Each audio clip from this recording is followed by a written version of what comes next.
structure to brick structure. That'll help you with time frame. All right, you're in the 1880 time frame right now. If Jack came back today, he would recognize all this outside of the hood, and obviously the Jack and Coat trailer. He'd wonder what the hell that means. But here we are. We catch him up pretty quickly. If it's brick, it's 1938 and into the 50s. All right, because this distillery burned down in 1930. Town Square fire, third time Lynchburg burned down. It spread from there all the way up to here, burning everything down, taking it all down. All right, let you see that it's brick. If it's wood, it survived the fire. We got lucky. We still have part of our facility here from that time, 1880. So this wood here is hard sugar maple. Up north, they tap into it and make maple syrup. Down here, we make whiskey with it, known as Tennessee whiskey. This is hard sugar maple filtered. We're making it right here on site. We make every bit of it under one of those hoods. When Jack was here, this was all open burn, this side and down the hill, the left of Jack's office, and we'll go down there in just a moment to see that. But all this right here is where we provide every single bit of our charcoal filter. If you took it away, we're Jack Daniel's Premium Bourbon. We love bourbon.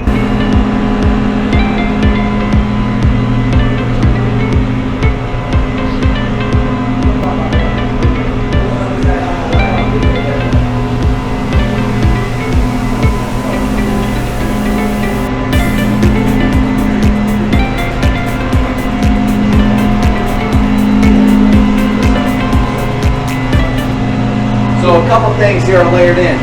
You know, Jack, back then, on the farm doing his business. This comes up for state auction. This is the known water source in the area. For Jack, it was an important move. We got water issues on that farm. It's kind of like degenerative. But what was going on there was the church at the time did not allow them to make so much. So it was able to keep that water flowing. But once Jack purchased it, there's no church involved. It is simply Jack and business. Now, utilizing what we have here is important. It's all natural. We got lucky. Two things applying here that we've never had to change, and for that we just let it run.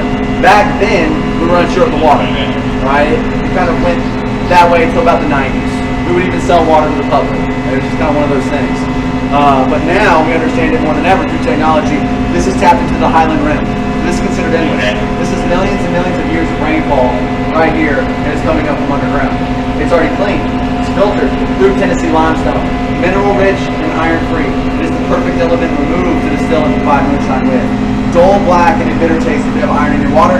Jack would not have known that. We got lucky with this. All right. Now, iron free, awesome. We'll use that water that's deep in the cave. Top surface needs to be clean, treated, or filtered before ingesting. We don't use top surface for whiskey. We use top surface for coolant. You can feel it. Feels good. 56 degrees year round. 13 degrees Celsius. I got you calling this up. That's cold, America. A perfect natural coolant right here. Alright, so this is a weir utilizing that top surface water. That is the natural flow coming and being offered to us year round. Obviously, if there's rain, and rain is coming, that's why this is off. It floods like crazy from here. Alright, it'll look like the rapids once it gets rolling.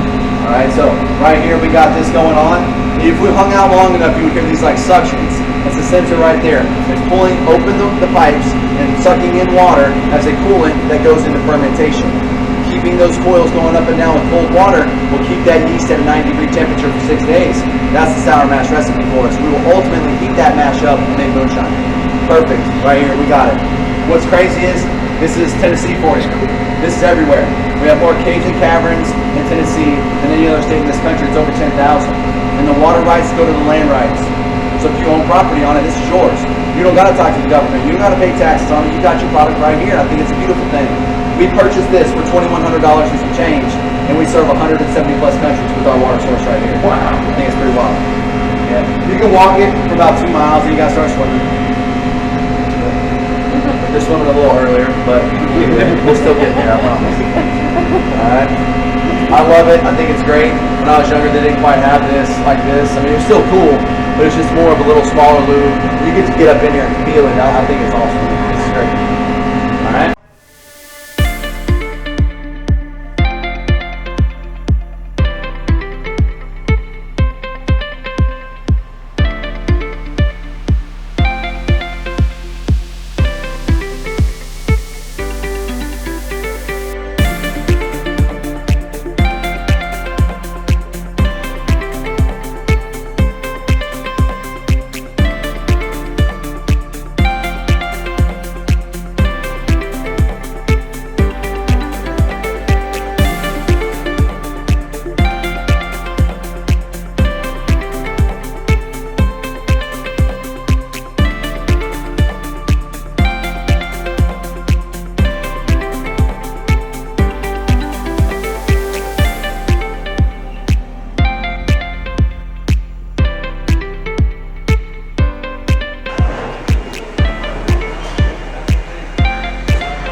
So the one on the left is Jimmy Bedford. Jimmy Bedford was our previous master builder that had passed away unexpectedly. He used to ride that one around everywhere. This is our partnership with Indian and Polaris.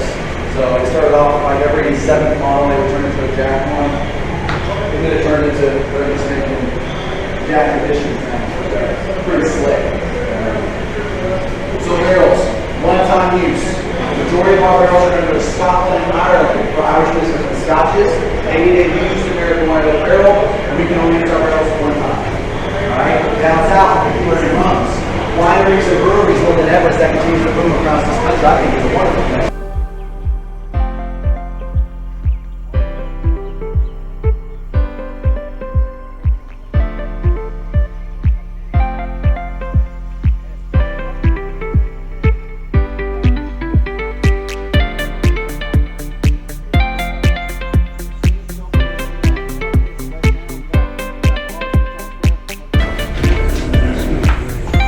So, barrels are picked up and put in here, muscle and boot, men and women groups of 8. Alright, rolled up in here, stamped on the side, 20K10, that's the date. 20K10, 2020, November 10th. That's what that reads. The K is the 11th letter of the alphabet, November.